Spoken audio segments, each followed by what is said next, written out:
What is the outlook for economics today in America? Well, it depends on how old you are. Are you 100 years old? You may remember the Great Depression. If you are, my grandparents were born in the 20s. Maybe you remember the Great Depression. Chances are you don't. But there's one man in America who's warning that it could be a Great Depression once more. And it's not something that we want in this country. If you know anything about history, you'll know the Great Depression led to incredible pain, suffering for the American people, and perhaps the worst economics in American history, arguably. However, is the elements and the various forces that are coming to bear on our economy right now, and the ignorance and the stupidity of those in charge of our economy, the one thing that we all share together, being able to feed our children, to clothe our children, to have shelter over our heads, to afford food, that thing that we all have in common, no matter who we are, what our skin color is, or where we come from, that American dollar, is it going to be worth anything? And what would happen if there was another Great Depression? Joining us now, a man with extreme authority on this issue, libertarian, presidential candidate, former congressman, and an absolute legend, Dr. Ron Paul. Thank you so much for being on the program. We were reading recently about you predicting that where we could be headed is not just a recession, but a Great Depression. Perhaps you could illuminate for our audience what you meant by that. Yes, and I think it isn't so much that we're predicting the future, because people will talk about the inflation. Where did it come from? Blame Biden, blame Putin, blame somebody else, blame the oil companies. The thing of it is, from Austrian economic viewpoint, it's already established. The inflation has already occurred and it's continuing. The inflation, to me and to an Austrian economist, will be the massive increase of the monetary unit, the dollar. And they've been doing that. It really got out of control since 2008 with the last recession, when they went to QEs, massive increase in the money supply. And also this was related to, the massive increase in the debt. The debt went, from 20 trillion up to $30 trillion, and they didn't work for it. The country just printed the money. So the inflation was there, and it's just working its way out. And even though governments can prolong the agony, cover it up, and bail people out, ultimately the market always wins. The market is stronger. And this is what we're seeing. We're seeing a contest between interference by government, but actually the interference by government to try to take care of the inflation that had already been covered has been an effort has been made by Biden, and he's made it much worse, because if you add on to it an interruption in productivity and an effort to produce, you can moderate prices. It doesn't do anything to the inflation. The inflation is out there. Too much printing money. The value of the dollar is down. Prices are going up. There's been a lot of investment, but there's a debt to be resolved. And that's so much of it is just plain old malinvestment. People spent it. They wouldn't have spent it if there had not been easy money and low credit. One of the most serious distortion that we are dealing with now, and the reason why we know what is likely, to come, is the fact that the most important pricing that you have to look at is the price of money, the interest rates. And that was total insanity. And most people are still recognizing the insanity because they took the interest rates because of what they didn't know what they were doing. And they thought they served their temporary interest, and they had zero interest rates. Actually, they were lower than that because there was always a price inflation rate they had to deal with. So yes, if you look at what has already happened, we're already set the stage for it. And now we're recognizing it. And people, the politicians and the economists, are all trying to reconcile this and try to take care of the inflation. Well, unfortunately, the people in Washington, including the Fed, have no interest in even talking about what is necessary. And that's where our real problem is. Do you think, Doctor, we could get to Volcker numbers on inflation and on the debt? Do you think with interest rates we'll potentially get to a 15, 19, 20% rate? Yes, I really do. They don't have to because we're not going to do the right thing. But yes, and if they don't change something like spending and printing money, it's going to get much worse because at the end stages of cycles like this and the destruction of money, there is no control whatsoever. There's a lot of control when a country is very, very wealthy, own most of the gold, have the most powerful military conceivably, and also manages the world reserve currency. You can do a lot. You can get away with a lot of economic activity you never would have been able to. But that's coming to an end. Our foreign policy is not doing so well. Our commitments overseas to manage our empire is there. The military industrial complex, very, very powerful. So that is going to continue. And exactly how it'll pan out is never known. The timing is never known, and exactly what happens because you don't know exactly what government will do. But even we don't know what the consumer is going to do. If they took all their money and put it in a shoebox, that's different than if they start spending it and buying anything they can get a hold of. That's generally what happens when they see the prices going up and the deterioration. They spend the money and they can't always find the best hedge, against the price inflation that's coming. So yes, it will end. There are certain rules, and one rule is if you run up a huge debt and if you monetize it, you will have these distortions, and eventually the central banks and the politicians in the Congresses, they will lose control, and that's where we are right now. So big talk this year is there's an election coming up. Everything will be okay after the election. A lot of things could be improved after the election, there's no doubt. But are we going to get rid of the Fed? Are we going to still manage the monetary system as we are? Or are we going to have modern monetary theory? Are we going to bring our troops home? Are we going to live within our means? Are we going to bounce back? No, none of that's going to occur. Although if we had a little bit more sanity dealing with our energy industry, that would help a lot, because that had added all the fuel. You didn't have inflation because of the regulations, but it caused prices to go up a long time, along with the prices going up because of the destruction of money. And since you can't predict human action by individuals, you can predict the direction it's going and what will happen if you don't do it. But nobody knows what will bring tomorrow, because tomorrow might be completely different. Like even today, as we speak, there was a flip around where gold moved $30 in a minute, and that's probably minor to what will happen when people really lose confidence. What does that look like? Explain for our audience, because I think these are things that no one has seen in their lifetime. The last time a generation saw a Great Depression, and the last time that a generation saw governments collapse and economic systems collapse and the systems around them just degrade was 100 years ago plus. And so what would it look like today in modern society? Well, you can find out a couple ways. One, people have to be interested in sound economic policy, which means you have to reject the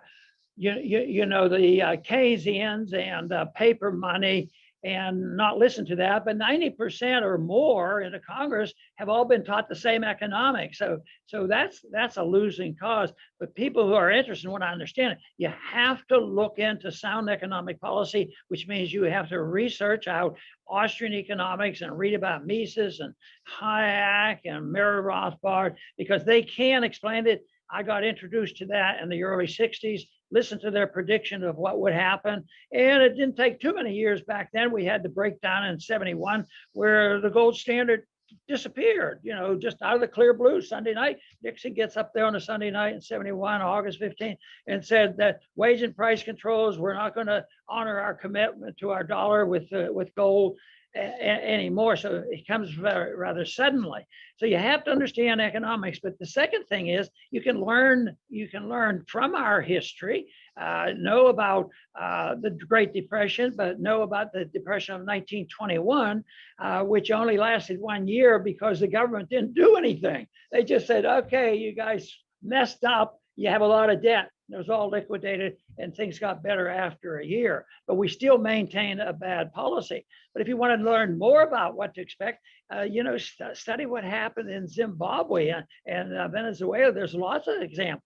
Study what happened before our revolution when we were using continental money. It went bust and was runaway inflation. Look at what happened during the Civil War. They gave up on the gold standard and it took decades to get back to the gold standard. So there's a lot of examples, but I think the theoretical is important. I think the understanding of the morality behind this, on why people do this, why there's a deep state that has control of the monetary system and the political system, and they're up to no good. They're up to a lot of evil things that they do. But the worst thing is that I see coming of all this will be the divisiveness among our people, because some people are going to survive okay, and they're not just because they're smart and nice people, but the deep state people will be retaining a lot of wealth, and rich right now are getting wealthier as the poor get poorer. The price of goods and services go up, but that's a tax because we've already spent the money and printed the money. So you have to pay for it one way or the other. So it's paid for by the currency being devalued. And that is very divisive. And that's why we have now people who announce, I'm a friend of Marxism. Here's the communist salute and all this stuff. When I was in Congress and over the years, there were socialists around, but they knew it was so far removed from what America was all about. Nobody ever says, I'm a socialist now, but now it's no big deal. They're there. And cultural Marxism is a real threat because of the confusion that has been brought about by a monetary and an economic system that was destined to do exactly what's happening. And the question you ask is the big one: how long is this going to last? Let's hope it lasts a little bit longer. Let's hope we do at least temporize the situation by people changing some of these regulations so people can produce, and get energy prices down. But that's all temporary. The issue is, are people who are in charge going to understand the principles of liberty? Because I think all these problems, if there's a moral defense of liberty and the government gets out of our lives and off our wallet and just leave us alone, the recovery wouldn't be that bad. It's not likely to happen, but that's really the main goal I have, is try to get people to understand what a free society would be all about. And if you do the right thing, it's not going to be that bad. We have an idea what happens if the government did a lot less real soon. And that is a 1921 depression, they called it, where the GDP went crashing down. But they didn't do what FDR and Hoover did during the 30s. And that is too much mischief, trying to bail out everybody. That was a terrible situation. Mm-hmm. I don't know if you're often called this, but on our program, you're called a prophet. We remember your campaigns and your run.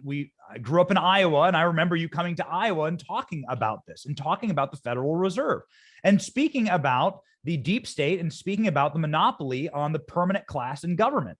And you were so ahead of your time. It's got to be a wonderful ring in your ears to hear the coins going into the Ron Paul was right jar, because I know we all have them. And the Ron Paul was right jar is filled up to the very top. You have been right about these issues for a very long time. Now, a lot of people are awakening to them. Perhaps you can unpack a little bit when you say there that the deep state is in control of the monetary system and coordinating with the Fed. Can you explain that process for us? Well, Bill, the whole thing is we don't know all the details, because the one thing that I started as soon as I went into Congress was open up the books, audit the Fed. If the people in this country know what really goes on in the banking industries and how that operates, where a secret group of people devise, the monetary system, it's nothing more than fraud. It's illegal. It's counterfeit. And open up the books and show them, then they'll get rid of it. And it's going to self-destruct anyway. So that is that is important, but it's not going to be very, very easy. All of it is tough, because if you did everything that I would suggest we do tomorrow, the next day, it would be chaotic. It would be a revolution, because you say, you mean we can't pass out any food stamps next week? Well, we need food stamps now more than ever. So that system is going to continue, but there's going to be an acceleration of the payment because you can't get it for free.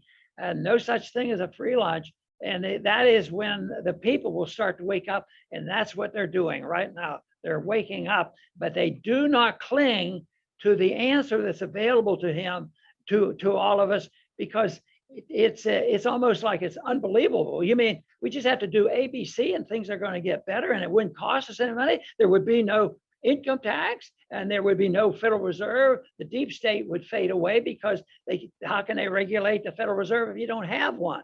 So you have to do that. But the founders set us on a course that was very, very much in the right direction. But unfortunately, even early on, especially in the last 100 years, there's been a deliberate and a purposeful effort to just undermine the whole principles that brought the country to greatness. And that is where the real problem is. And the 100 years or so, more than 100 years now, the progressive era, introduced the idea that the Federal Reserve, the income tax, deficit financing, Keynesianism, and one of the worst things was the interventionism overseas, this idea that we are obligated, we have a moral obligation to take care of everybody around the world. So we have the obligation to not only manage the reserve currency of the world, we have to manage the whole world. And believe me, there's a lot more people resentful of that. And I remember, very clearly how the Second World War ended, and things were great, and America was great. America, came to its rescue, and they were still, had a good message. But it's been really downhill, not only since World War II, but actually for the whole last century, when the progressives got control of the educational system. That is what's necessary, and that's why I talked already about education and why the Mises Institute is so important, because you can get the information that you need. That is really what is necessary. But the universities have been detrimental, and yet I was very optimistic, and still to a degree optimistic, about the computer age and the internet, because we make use of the internet, our programs on the internet. But I tell you what, right now, social media is there in deep partnership with the government. So they serve as an arm of the government. All you have to do is look at the things that we had to put up with these last couple of years over COVID. And it was all accomplished with this collusion of big corporations, especially in the banking system, especially in social media, and then government. And there's not 10 people that meet in a room every weekend and decide the future. The deep state are people who have a lot of power and clout, and they're in places where they can influence elections and just about everything there is. But they have control of the media. So you have a scenario: the media supports the wars, the media supports the Congress when they're doing the bad things. So it's a big problem. But I tell you what, the solution is not that difficult. And it's so wonderful to live in a society which I had glimpses of because I was born in 1934, 1935. And I remember the talk very well, of the Depression, because the Depression really lasted through World War II. And then things were tough. And but there was a lot of conversation about the Depression. And this is something that we have to deal with if we want to see the change. And, we have this reset motion. Oh, it's going to reset and everything's going to improve and all this sort of thing. But the whole thing is, it all depends on your optimism and your determination to defend liberty. Because that's where the answer is. It isn't found in an answer to getting rid of the deep state and then allowing somebody else to play the role of the deep state. You got to change the whole attitude about the role of government. That's why the American Revolution was so great. they had an image here of what government should be, and there's some great stuff in their writings and what they wanted to do. And I was reading some more about this not too long ago, and I found out that most of the founders, at least in the beginning of their lives, they were educated at home. They had homeschooling, and there was no government schools, and there was universities, of course, but they weren't totally controlled by contracts and by donations and the money coming from the federal government. But the whole issue is refuting the ideas that it looks like it's Santa Claus is a great person. Right now, the whole thing, and it's been around for a long time, prices are going up, and if people can't pay their bills today, I read, well, the phone AT&T is going to have big trouble because people aren't paying their bills. And the answer is always, I need more money. And that's what happened at the beginning of COVID, and it has continued. The people need more money. That's why some of them didn't even have to go to work. More money. We have to have more money.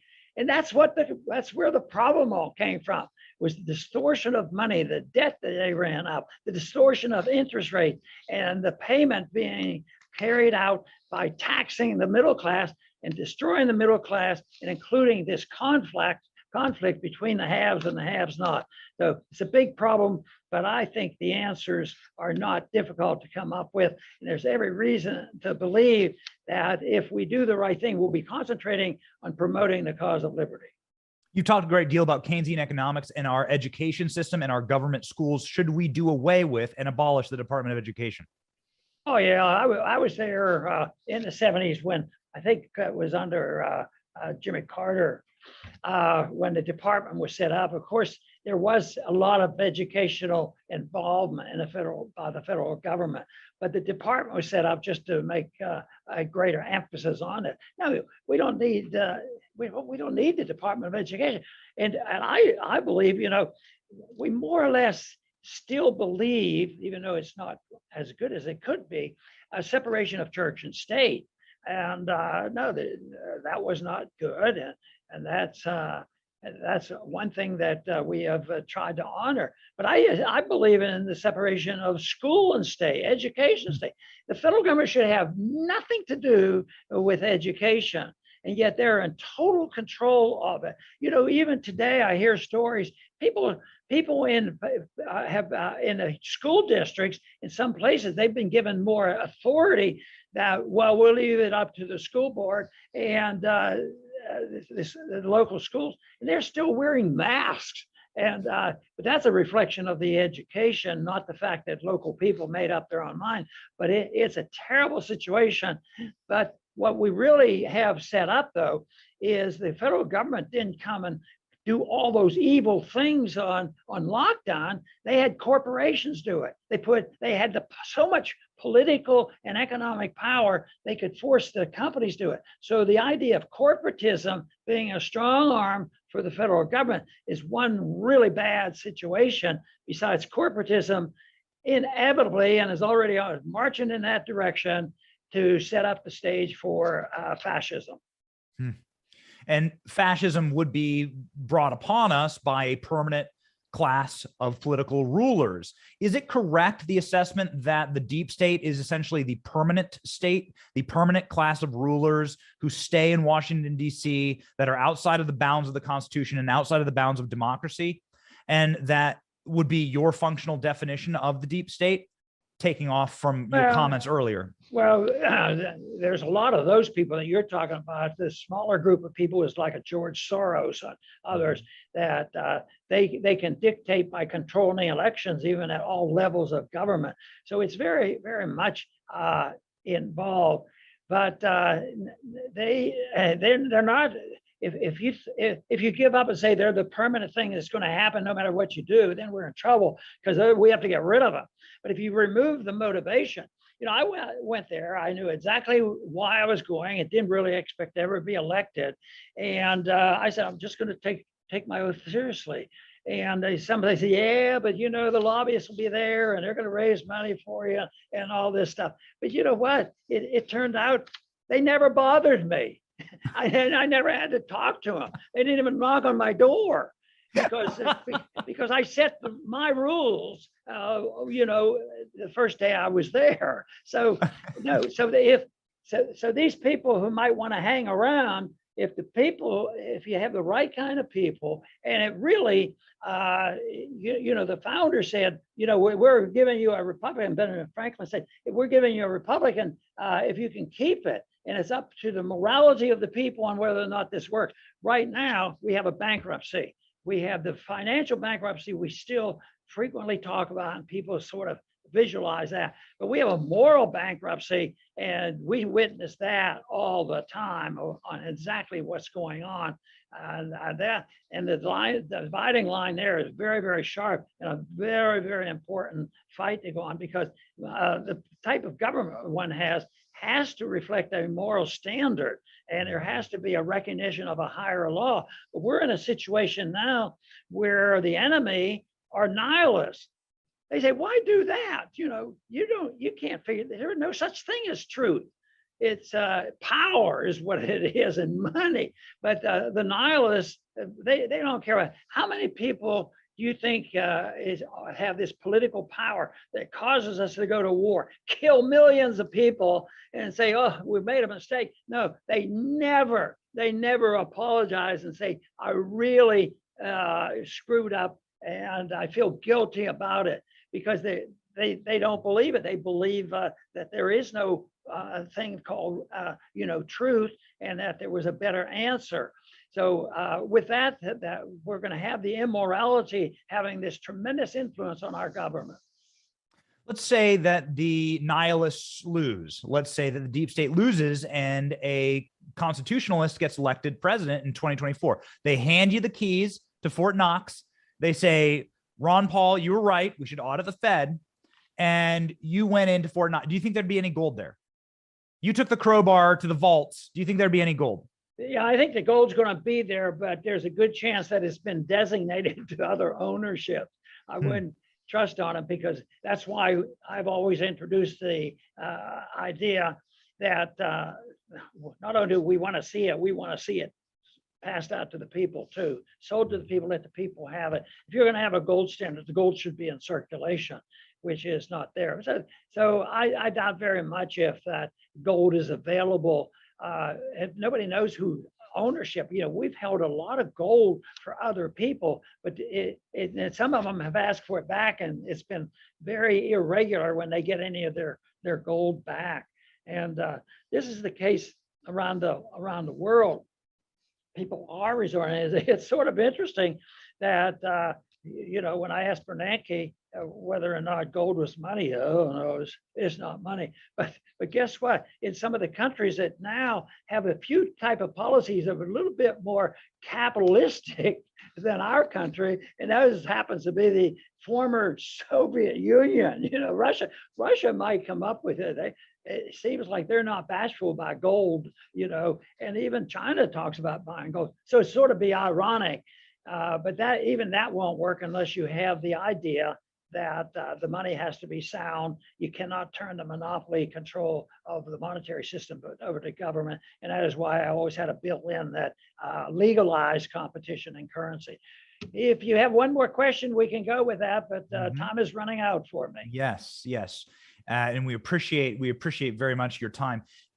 My family invested with Birch Gold for the first time this year. We highly recommend it. It is so secure to have actual physical assets, actual physical gold with real value in your bank account. It is a level of security for our investment that I sleep very nicely at night, knowing that it is sound and it is secure and that it is in something that has value. I can hold it in my hand. The American government got off this standard, and you believe that is when the crisis truly began. Right, and it didn't cause it. It was a consequence of us, getting, we were off base all through the time leading up and the Depression and all, which brought us 1971. 1971 wasn't the cause, it was the result of us spending beyond our means and abusing the privileges of having the reserve currency of the world.